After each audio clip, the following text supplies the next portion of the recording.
नमस्कार, मैं Rajesh Vajpayee, KP researcher and astrologer. आज हम आपके लिए लेके आए हैं केपी एस्ट्रोलॉजी फाउंडेशन कोर्स। ये एक स्पेशली डिज़ाइन कोर्स है। ये कोर्स उन लोगों के लिए डिज़ाइन किया गया है जो कृष्णमूर्ति पद्धति को बहुत जल्दी समझना चाहते हैं और बहुत जल्दी उस पे अपना कमांड करना चाहते हैं। जनरली क्या होता है कि कृष्णमूर्ति पद्धति को लोग 3 महीने या 6 महीने में पढ़ लेते हैं, लेकिन कमांड बनाते बनाते काफ़ी समय उनका निकल जाता है। कुछ पार्ट वैदिक का, कुछ मैथमेटिकल पार्ट है, कुछ अपना एस्ट्रोनॉमिकल पार्ट है, कुछ ज्योग्राफिकल पार्ट है। ये सारा छूट जाता है। तो इसे एक बिल्कुल सिस्टमेटिक और साइंटिफिक वे में अपन ने ये कोर्स डिज़ाइन किया है। और इस कोर्स को करने के बाद आप काफ़ी हद तक केपी सीखने के लिए बिल्कुल तैयार हो जाएंगे। ये एक केपी फाउंडेशन कोर्स है। इसके बाद केपी की आपको सारी जो भी बारीकियां हैं वो आपको बिल्कुल 100% समझने में आने लग जाएंगी। चलिए अब अपन इस कोर्स की विशेषताओं के बारे में डिस्कस करते हैं। तो ये बिल्कुल बेसिक से हम चालू कर रहे हैं। जिसको अभी तक एस्ट्रोलॉजी में कुछ भी नहीं आता, कुछ भी नहीं सीखा, वो इस कोर्स के लिए बिल्कुल परफेक्ट कैंडिडेट है। वो इसे बहुत जल्दी लर्न कर सकता है, कैच कर सकता है। हम स्टार्ट करेंगे एस्ट्रोलॉजी ऑफ, जो हिस्ट्री ऑफ एस्ट्रोलॉजी है, वहां से स्टार्ट करेंगे। कुछ पार्ट अपन इसका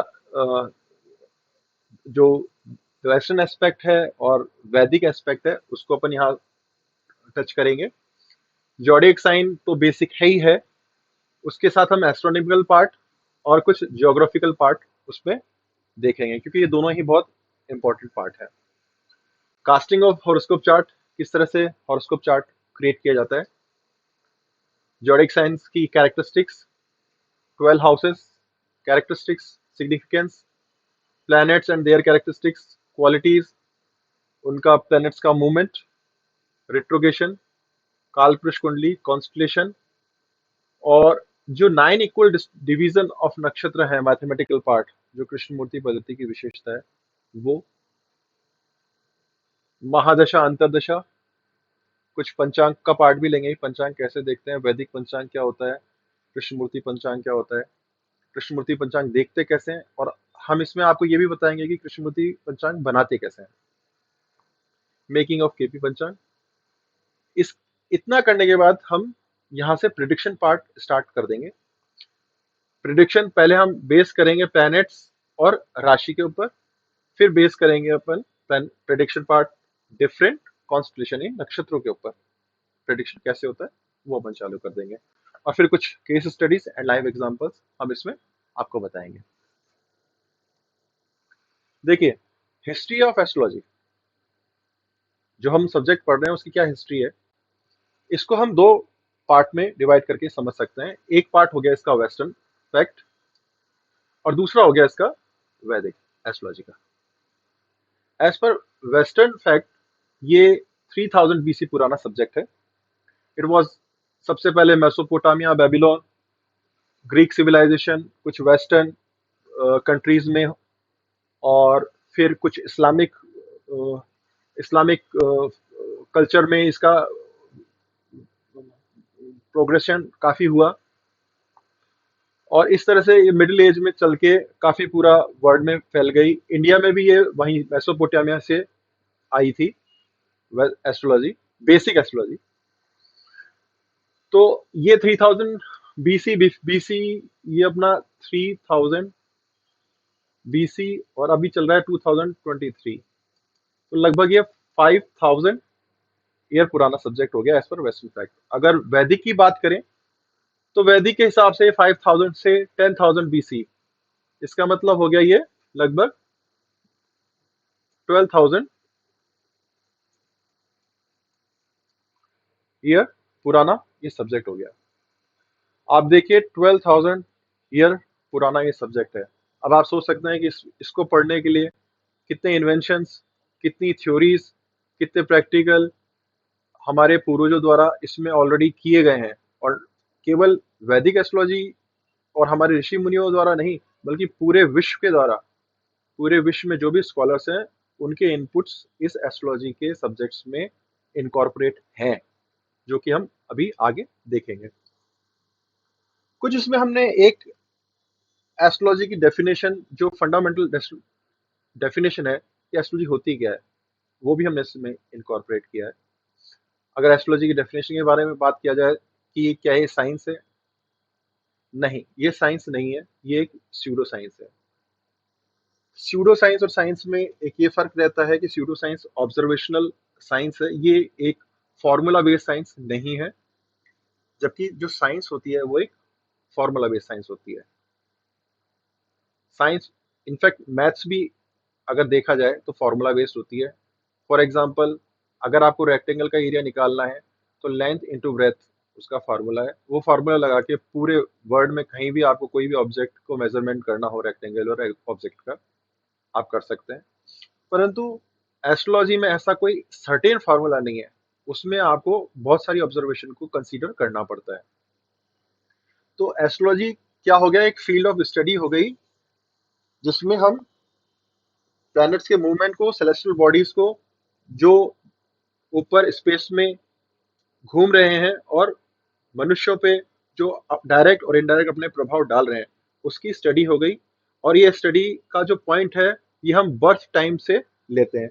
अगर आपने बर्थ टाइम किसी नेटिव का या जातक का, जिसकी हॉरोस्कोप हम बनाते हैं उसको नेटिव या जातक कहते हैं, तो नेटिव का ले लिया, तो उससे आप उसकी पर्सनैलिटी, रिलेशनशिप और ओवरऑल लाइफ पाथ आप उस पर्टिकुलर डेट, बर्थ डिटेल से कैच कर सकते हैं, उसको पूरा बता सकते हैं।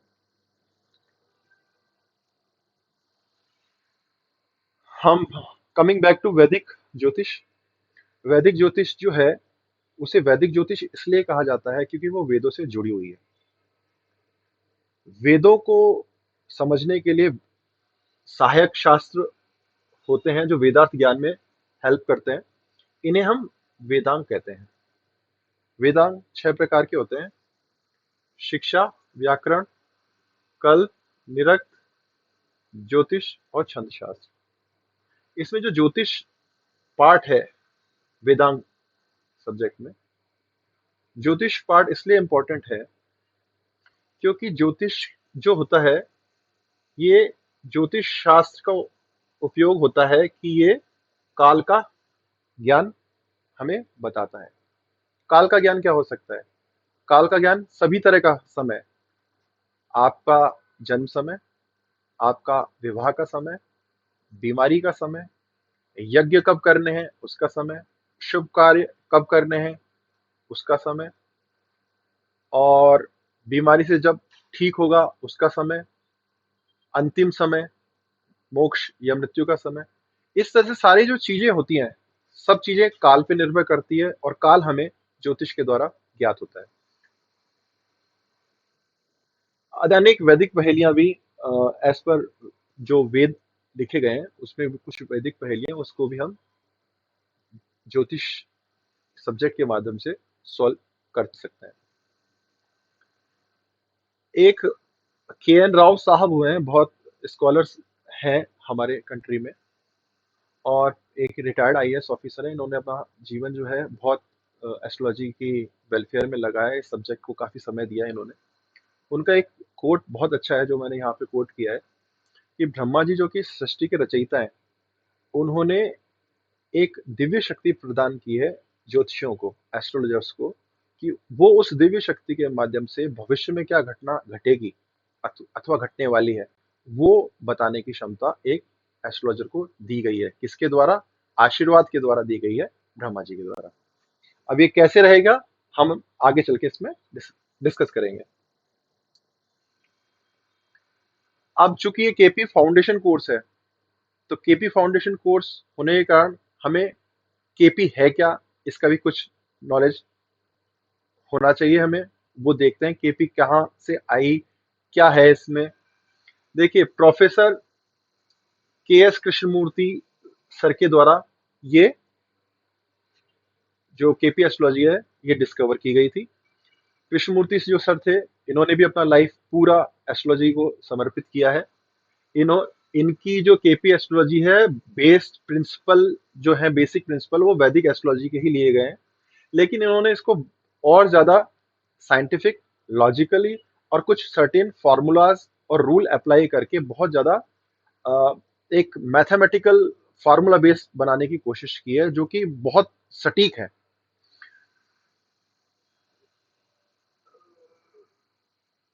इसके थ्रू जो प्रिडिक्शन आते हैं वो बहुत ज्यादा ट्रेडिशनल एस्ट्रोलॉजी के मुकाबले बहुत ज्यादा कारगर होते हैं, और उसमें एक्यूरेसी बहुत ज्यादा होती है। इसलिए केपी एस्ट्रोलॉजी पूरे वर्ल्ड में कई large number of astrologers use करते हैं चीजों को पिन पॉइंट करने के लिए, छुपी हुई चीजों को, बीमारी को, टाइमिंग, इवेंट इवेंट जो होगी एग्जीक्यूट, वो किस टाइमिंग पे होगी, ये सारा चीज केपी के माध्यम से बहुत अ, सटीकता से इसका जवाब दिया जा सकता है। कृष्णमूर्ति सर ने, जो नॉर्मल वैदिक में क्या होता है कि 30-30 डिग्री के हाउस बनते हैं इस तरह से। इस हाउस की जगह सर ने एक प्रिंसिपल दिया, वो था प्लेसिडियस हाउस डिवीजन का। ये प्लेसिडियस हाउस डिवीजन कहता है कि जरूरी नहीं है कि 12 हाउस हैं, तो सबका 30-30 डिग्री उसका स्पैन हो, नहीं। एज पर सर कृष्णमूर्ति जी, ये कम भी हो सकता है, ज्यादा भी हो सकता है, 25 भी हो सकता है, 35 भी हो सकता है, 20 भी हो सकता है, 40 भी हो सकता है। ये हम आगे जब इस कोर्स में और स्टडी करेंगे तब आपको पता लग जाएगा। केपी सिस्टम के बाद अपन देखते हैं जोडिएक साइन। देखिए जोडिएक साइन, जैसा कि मैंने आपको बताया कि जो एस्ट्रोलॉजी है, ये इंडिया में ऐसा माना जाता है, वेस्टर्न कंट्रीज से आई, वेस्टर्न एस्पेक्ट के मद्देनजर रखते हुए हम देखें तो ग्रीक सिविलाइजेशन से, बेबीलोन से ये यहाँ पे आई। तो जो जोडिएक साइन है, जोडिएक साइन एक ग्रीक भाषा का शब्द है जिसका मतलब होता है जानवरों के गोले से संबंधित होता है, कि एक गोला बना दिया जाता है। इस गोले में जो आपको जानवर दिख रहे हैं अलग अलग,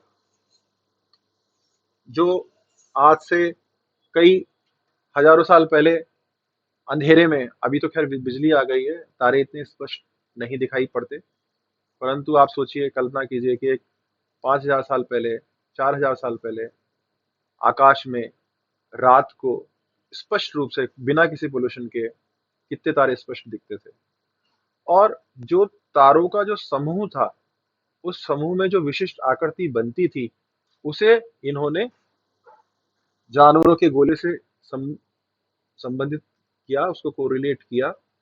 अलग अलग 12 जानवरों के नाम बताए, या 12 ऑब्जेक्ट्स, आप ऑब्जेक्ट्स और एनिमल्स भी आप कह सकते हैं उसको, उसके नेम बताए। क्या नेम बताए वो हम अभी इस पे नेक्स्ट में डिस्कस कर लेंगे। एक चीज इसमें पॉइंट ये भी है कि जो ये जिसमें एक्लिप्टिक में आते हैं, ये एक इनकी एक प्री डिसाइडेड इनका पाथ है। इस पाथ को ही ये फॉलो करते हैं, जिसको हिंदी में क्रांति व्रत कहते हैं और इंग्लिश में एक्लिप्टिक कहते हैं।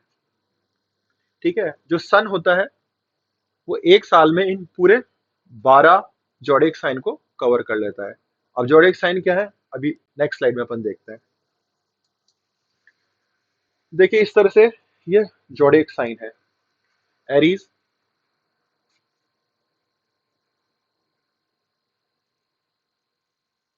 एरीज एक जोडिएक साइन है जो फर्स्ट नंबर का साइन है। ये एक भेड़ की, जो पहाड़ी पे रहता है, ही गॉड, उससे संबंधित है। पहला नंबर एरीज से शुरू होता है, दूसरा टॉरस है, तीसरा जेमिनी है। इस तरह से टोटल करते करते ये 12 नंबर पे पाइसिस पे आ जाता है। देखिए ये अलग अलग इसकी आकृति हैं। इसमें थोड़ा सा कंफ्यूजन नहीं हो, इसलिए अपन नेक्स्ट स्लाइड में इसको पूरा समझ के वापस इस स्लाइड पे अपन रिटर्न करेंगे। देखिए ये मेष है, ये ऐसी आकृति स्टार्स की आज से 3000 साल पहले, 10,000 साल पहले देखी गई थी। ये वृषभ है और टॉरस इंग्लिश में है, हिंदी इंग्लिश नाम दोनों लिखे हुए हैं इसमें। जैसी इनकी आकृति है, जो ऑब्जेक्ट है और जो जानवर इससे रिलेटेड है, वही इसकी प्रकृति आपको आगे चल के जब अपन देखेंगे नेटिव की हॉरोस्कोप, पर्टिकुलर हाउस में वही आपको जो कैरेक्टरिस्टिक्स होगी वो आपको उसमें नेटिव में देखने को मिलेगी।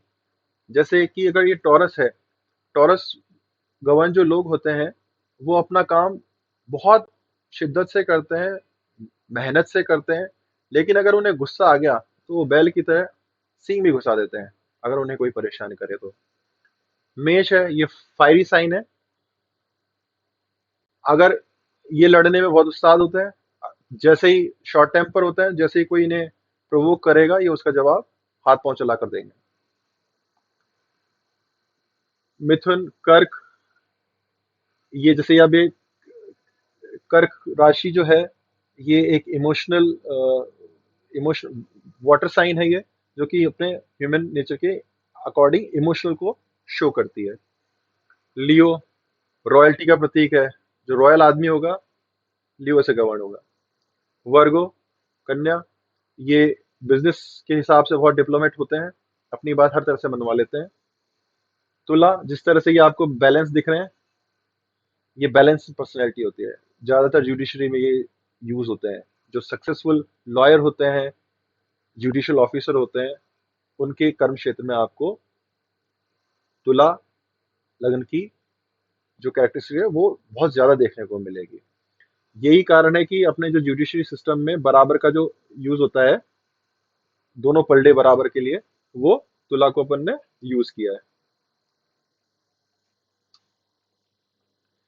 वृश्चिक बिच्छू के आकार का होता है। अगर आपने कभी देखा हो, 2 जन्म पहले, 3 जन्म पहले किसी ने किसी के दादा परदादा की बेइज्जती की थी, ये इतनी बात अपने हृदय से लगा के रखते हैं। ये मुद्दतों का हिसाब ये रखते हैं कि भाई पिछले जन्म में आपने मेरे खिलाफ ये षड्यंत्र किया था, अब मैं उसका बदला लूंगा। बहुत भावुक होते हैं, बदला हर कीमत पे लेते हैं। सोच समझ के आप इनसे दुश्मनी कीजिए। धनु, अगेन फायरी साइन है, इंटेलेक्चुअल साइन है, अच्छे इंटेलेक्चुअल होते हैं ये लोग। ये मकर साइन है।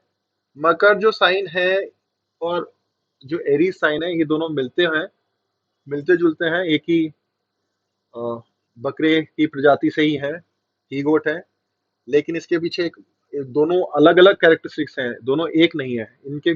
इसके पीछे एक ग्रीक माइथोलॉजी के अनुसार जो वहाँ के गॉड थे, गॉड पैन करके नाम था उनका, वो किसी टाइफून नाम के राक्षस से बचने के लिए नाइल रिवर, जिसे नील नदी भी कहते हैं, उसमें कूद गए थे। और उन्होंने अपनी पहचान छुपाने के लिए अपने आधे शरीर को बकरे का और आधे शरीर को मछली का बना लिया था। तो तब से ही ये ग्रीक सिविलाइजेशन में ये सिंबल जो था वो दिया गया है, और यही अभी हम इसको फॉलो करते हैं। ये कुंभ हो गया, पानी देता हुआ इंसान मटके से। ये मीन राशि होगी, जो जिसका सिंबल है दो मछलियां। तो ये इस तरह से ये सारे सिंबल्स अपन ने देख लिए हैं, उनकी शेप देख ली है, और उसकी कैरेक्टरिस्टिक्स तो अपन डिटेल में आगे करेंगे ही करेंगे। अभी हम देखते हैं कि जो ये सन है, इसका मूवमेंट 12 राशियों में 12 महीने कैसे रहता है। देखिए, सन का जो मूवमेंट है पर डे, एक दिन में 1 डिग्री चलता है सूर्य, सन।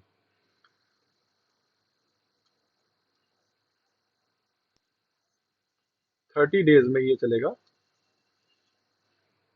30 डिग्री। इनके सबके टाइमिंग्स फिक्स है। सूर्य मेष राशि में कब आएगा ये बिल्कुल फिक्स है। एज पर वेस्टर्न फैक्ट ये आएगा 20 से 22 मार्च के बीच में, जबकि वैदिक एस्ट्रोलॉजी के हिसाब से ये आएगा लगभग 15-16 अप्रैल के आसपास। ये जो डेट्स हैं ये डिपेंड करती हैं, वेरी करती हैं ट्रॉपिकल और सेरेस्ट्रियल बॉडीज के ऊपर। ये 2-3 दिन आगे और 2-3 दिन पीछे होती रहती है, पर समझने की दृष्टि से हम इसे मिड ऑफ मंथ मान लेते हैं, 15 तारीख अपन इसको मान सकते हैं। ये 15 अप्रैल को आता है। 15 अप्रैल के बाद जो टॉरस आएगा वो लगभग आप मान के चलिए कि 15 मई, 15 जून, 15 जुलाई, इस तरह से करते करते यहाँ पे आता है। आप अपन सबको पता है कि मकर संक्रांति 14 जून को आती, 14 जनवरी को आती है। तो 14 जनवरी को अर्थ की पोजीशन ये होती है।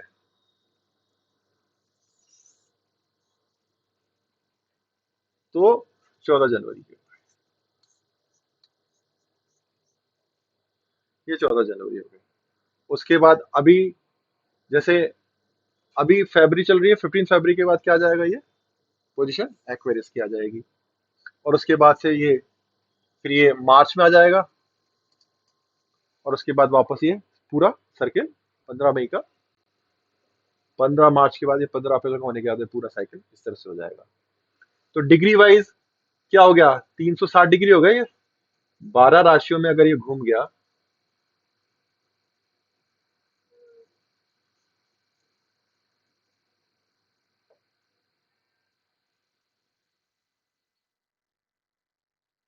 12 राशियों में इसका मूवमेंट हो गया, तो ये कितना हो गया, 360 डिग्री हो गया। आई गेस ये आपको बिल्कुल क्लियर हो ही गया होगा कि किस तरह से मूवमेंट होता है। जिस महीने में महीने में यदि जैसे मान लिया आज की बात की जाए, अपन आज 15 फरवरी के बाद के से लेके 15 मार्च तक की बात किया जाए, तो सन की पोजीशन एक्वेरियस की रहेगी। इसका मतलब अगर किसी की भी हॉरोस्कोप में 11th नंबर पे अगर सूर्य दिखता है आपको, तो आपके बैक ऑफ माइंड में ये क्लिक हो जाना चाहिए कि ये कब पैदा हुआ है, 15-16 फरवरी से लेके 15-16 मार्च के बीच में हुआ है। अच्छा, और बाकी डिग्रीज जो होती हैं, जैसे ये यहां से शुरू होता है, ये 30 डिग्री हो गई, ये कंप्लीट हो गया। उसके बाद जब टॉरस कंप्लीट करेगा जेमिनी को, तो कितनी हो जाएगी, 60 डिग्री। यहाँ पे हो जाएगा ये 90 डिग्री, फिर हो जाएगी ये 120 डिग्री। इस तरह से ये चलती जाएगी। आप मेरे को बताइए इसमें कि अगर एक्वेरियस में होगा सन, तो कितनी डिग्री होगी। अगर 20 फरवरी मान लें और 15 फरवरी को एक्वेरियस में आ जाता है, तो ये हो गया 300 क्योंकि 10 तो कंप्लीट कर लेगा कैप्रिकॉन, 30 10 300। उसके बाद 5 दिन अपन और जोड़ लें, तो लगभग कितना हो जाएगा ये, 305। तो 305 डिग्री अगर आपको दिख रही है किसी के सन की, तो आपको ये अंदाजा होना चाहिए कि ये लगभग फरवरी में, लगभग 20 फरवरी के आसपास, एक दो दिन आगे एक दो दिन पीछे इसकी पोजीशन सन की ये थी। इसके बाद राशियों को नक्षत्रों में भी आगे तोड़ेंगे, अपन ब्रेक करेंगे फर्दर, वो नेक्स्ट स्लाइड्स में अपन देखेंगे कैसे करते हैं। आई होप ये आपको समझ में आ गया। अगर आपको कुछ भी क्वेरी हो, कुछ भी आपको समझ में नहीं आ रहा हो, आप प्लीज कमेंट बॉक्स में मेरे को कमेंट करिए, मैं आपको उसका रिप्लाई करूंगा। ये अपन देख ही चुके हैं। देखिए, जैसा कि मैंने अभी आपको समझाया है डायग्राम के माध्यम से, कि जो टाइमिंग ऑफ इवेंट होती है, वो दोनों वेस्टर्न एस्पेक्ट में और वैदिक एस्पेक्ट में डिफरेंट है। इसमें केवल स्टार्टिंग पॉइंट डिफरेंट है। वेस्टर्न कहता है एरीज जो है मार्च 20 से अप्रैल 19 के बीच में रहता है, जबकि जो अपना वैदिक है, एस वैदिक एस्ट्रोलॉजी जो के कंसेप्ट के अकॉर्डिंग, हम कहते हैं कि जो सूर्य है वो मेष राशि में अप्रैल 15 में आएगा। ये मैंने इसकी डेट्स भी दे रखी है, और इसको प्रिसाइज करके कि सूर्य मीन राशि में कब आएगा, ये आएगा मार्च 15 में। इस तरह से अगर आप देखेंगे, तो पूरे 2023 का ये चार्ट इसमें आपको दिया हुआ है कि 2023 में सन का मूवमेंट कहाँ कहाँ कैसे कैसा रहेगा। सूर्य प्रतिदिन लगभग 1 डिग्री चलता है, क्लियर है, ये बता चुका हूं मैं आपको। वर्ष में 360 डिग्री चलेगा, ठीक है। इस डिग्री को जगह 1 डिग्री समथिंग कुछ मिनट चलता है, अगर उसको कन्वर्ट कर करा जाए डेज में एग्जैक्टली, तो 360 डिग्री को कन्वर्ट करेंगे तो ये कितना हो जाएगा, 365, एग्जैक्टली 365 से 1/4। ठीक है। तो वेस्टर्न एस्पेक्ट में और वैदिक एस्पेक्ट में केवल स्टार्टिंग पॉइंट मानने से ही अंतर आता है। यहाँ ये कहते हैं कि एरीज का मूवमेंट जो रहेगा सन में 20 मार्च से रहेगा, जबकि वैदिक का कंसेप्ट ये कहता है कि ये अप्रैल 15 से रहेगा। लगभग 25 एक दिन का, 20-25 दिन का डिफरेंस में आता है। देखिए, अभी अपन ने पढ़ा है सूर्य और उसका मूवमेंट पढ़ा है, सूर्य किस तरह से मूवमेंट करता है, डिफरेंट जॉडिक साइन को क्रॉस करता है और किस तरह से डिग्री बनाता है, और पूरे साल में किस तरह से उसका मूवमेंट रहता है, ये अपन ने पढ़ा। अब हम पढ़ेंगे चंद्रमा को। देखिए, राशियों का बड़ा महत्व होता है। जो राशि है, पहले तो मैं वो आप समझिए राशि है क्या। राशि क्या है, एक संस्कृत भाषा से लिया गया शब्द है जिसका मतलब होता है समूह। अब समूह किसका होगा, तारों का समूह होगा। तो जो चंद्रमा जिस राशि में होगा, चंद्रमा जिस राशि में होगा वो ही व्यक्ति की राशि होगी। जैसे सपोज कीजिए ये हॉरोस्कोप है, और कोई कहता है कि ये चंद्रमा इसका 7वीं 7th हाउस में है और ये जो है 7वें नंबर में है, तो आदमी को यहां से पता पड़ जाना चाहिए कि ये चंद्रमा किस राशि में है, तुला राशि में। तो जो ये अपन को इंफॉर्मेशन मिली कि चंद्रमा तुला राशि में है, तो राशि के अनुसार देखिए, व्यक्ति के जन्म से लेकर उसकी पढ़ाई, शादी, मृत्यु आदि तक में राशि महत्वपूर्ण भूमिका निभाती है। राशि ग्रह और नक्षत्र के हिसाब से व्यक्ति के व्यवहार, गुण, दोष आदि का निर्धारण करती हैं। हम कई बार टीवी पे और अखबारों में देखते पढ़ते रहते हैं कि पंडित जी बताते हैं कि भाई आज इस राशि का दिन ये ऐसा रहेगा, इस राशि का दिन वैसा रहेगा। वो एक मैक्रो लेवल पे होता है। जरूरी नहीं है कि सब 130 या 135 करोड़ भारतीय हैं तो एक ही राशि है तो उसका सारा एक ही कैरेक्टरिस्टिक रहेगी, सब पे वो फिट होगा। लेकिन कम से कम भी नहीं तो 5-7% पे वो एक्यूरेसी बिल्कुल फिट बैठती है। उसका कारण यही रहता है कि चंद्रमा जिस राशि का होता है वो उसके गुण उस पर्टिकुलर दिन में देता ही देता है। ठीक है। तो अभी अपन ने सूर्य का कवर कर लिया, एक चंद्रमा का हमने आपको कैरेक्टरिस्टिक्स बताई कि चंद्रमा और राशियों में, चंद्रमा जिस राशि में बैठता है उस राशि के ही वो गुण देगा। अब आते हैं हम राशियों के स्वामी पे। 12 राशियां हैं और 12 राशियों का कोई ना कोई लॉर्ड जरूर होगा। ठीक है। इसका जो कौन सा लॉर्ड किस राशि का होगा ये प्रीफिक्स्ड है। मेष का जो होगा मंगल होगा, वृष का शुक्र होगा, मिथुन का बुध होगा। ठीक है। देखिए यहां पे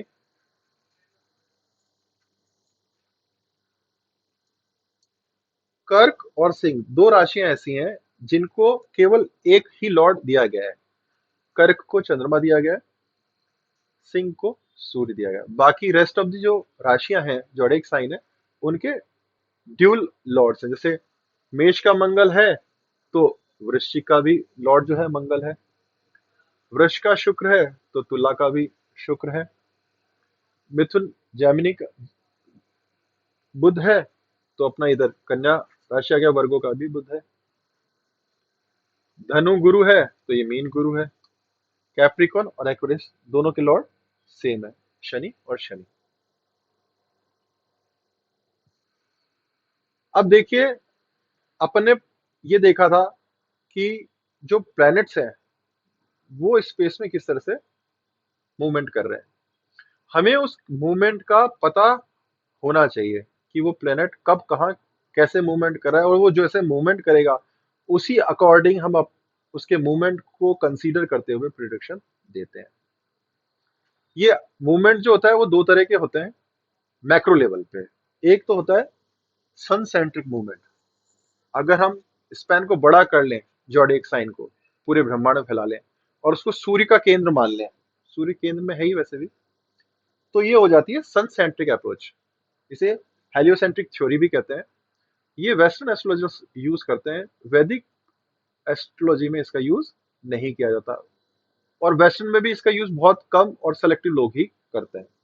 यहाँ पे ये परिकल्पना की गई है कि सन सेंटर में रहेगा, और जो जोडिक साइन है उसमें जैसे अगर मान लीजिए मरकरी यहाँ पे है, तो मरकरी कहाँ पे आ रहा है, टॉरस पे, तो ये मरकरी कहाँ हो गया, सेकंड हाउस में हो गया, सेकंड राशि में हो गया, सॉरी। ठीक है, इस तरह से अगर मान लो ये मार्स है तो ये मार्स लिब्रा में हो गया, इस तरह से ये माना जाता है। ये बात हो गई सन सेंट्रिक हेलियोसेंट्रिक थ्योरी की। देखिए ये है अर्थ सेंट्रिक, इसे हम जियोसेंट्रिक थ्योरी भी कहते हैं। वैदिक ज्योतिष में इसी जियोसेंट्रिक थ्योरी का यूज किया जाता है। जियोसेंट्रिक थ्योरी क्या कहती है कि अर्थ को सेंटर हमने पॉइंट माना है, क्योंकि अर्थ का जो सैटेलाइट है, अर्थ का जो सैटेलाइट है, जो अर्थ का सैटेलाइट है वो मून है। अर्थ का सैटेलाइट क्या है, मून है। ये देखिए ये मून हो गया, यहाँ पे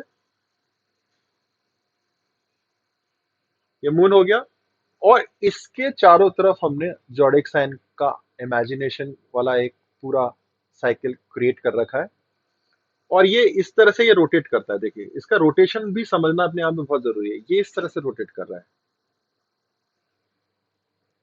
एंटी क्लॉकवाइज।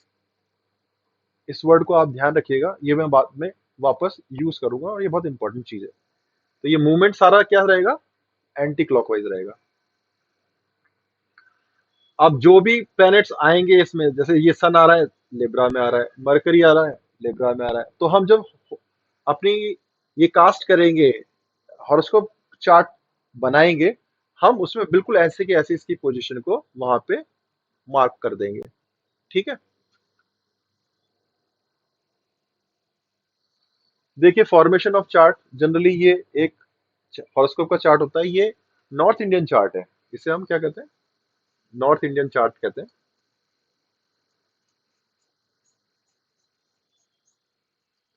एक साउथ इंडियन चार्ट भी होता है, जो कृष्णमूर्ति सर थे, उन्होंने मैक्सिमम 99.99%, बल्कि 100% ही कह लीजिए, उन्होंने अपना सारा काम किस में किया है, साउथ इंडियन चार्ट में किया है।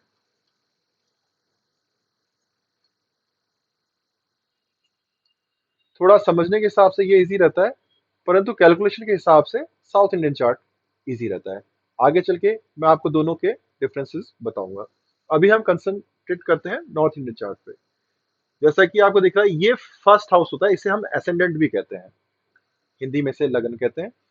और ये सेकंड हाउस होता है, ये third, fourth, five, six, seven, eight, nine, 10, 11, 12।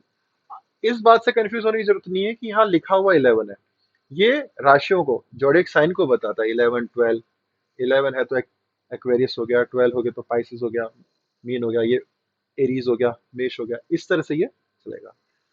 इस हॉरोस्कोप को हम रीड करते हैं, एंटी क्लॉकवाइज रीड करते हैं।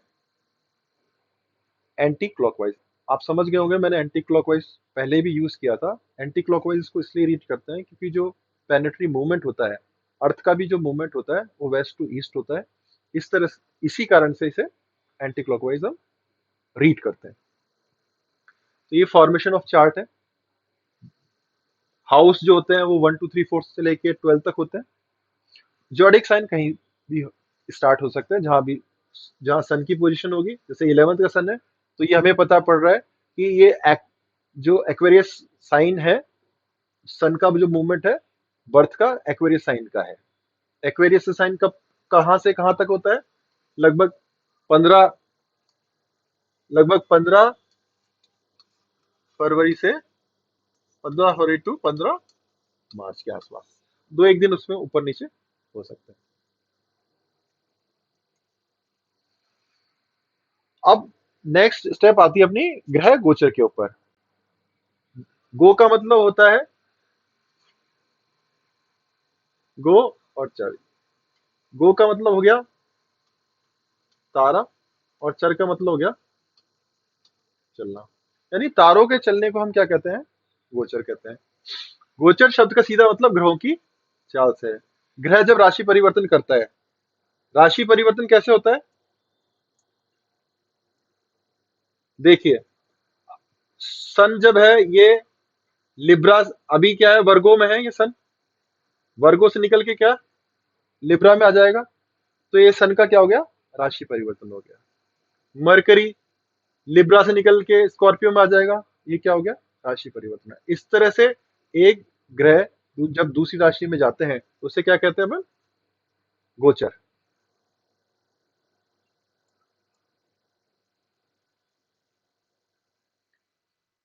तो दूसरी राशि तो उस कार्य को अपन गोचर कहते हैं। 9 ग्रहों की कल्पना की गई है ज्योतिष में, जिसमें से 2 छाया ग्रह हैं, 7 अपने नॉर्मल ग्रह हैं। सूर्य, चंद्र, मंगल, बुध, गुरु, शुक्र, शनि, राहु और केतु क्या है? ये छाया ग्रह हैं। इन सभी 9 ग्रहों की अपनी एक निश्चित गति है। ये केवल अपनी निश्चित गति के अनुसार ही ब्रह्मांड में विचरण करते हैं, और इस विचरण से ही अलग अलग राशियों में क्या होता है, अपने पर्सनैलिटी पे उसी अकॉर्डिंग प्रभाव डालते हैं। शुभ प्रभाव होगा, अशुभ प्रभाव होगा, परेशानियां भी आएंगी, प्रोग्रेस भी होगी, सभी तरह की जो चीजें होंगी वो इनके गोचर के कारण मूवमेंट में, कैरेक्टरिस्टिक्स में अलग अलग राशियों में बदलाव होता रहेगा। अच्छा, इसमें भी ग्रहों में 3 तरह की स्थितियां मिलती हैं। जो नॉर्मल चलता है एक तो ग्रह, वो तो नॉर्मल हो गया, नॉर्मल मूवमेंट हो गया। एक हो गया उसका थोड़ा फास्ट मूवमेंट, और एक हो गया उसका रिट्रोग्रेशन मूवमेंट। रिट्रोग्रेशन मूवमेंट क्या होता है कि जब एक ग्रह, जैसे सूर्य है और बुध उससे 28 डिग्री आगे चला जाता है, तो वो बुध को बैलेंस करने के लिए बुध क्या होता है? रिट्रोग्रेड चलता है। रिट्रोग्रेड का मतलब होता है उसकी चाल धीमे हो जाती है, जबकि दूर से देखने पे हमें लगता है कि वो उल्टा चल रहा है।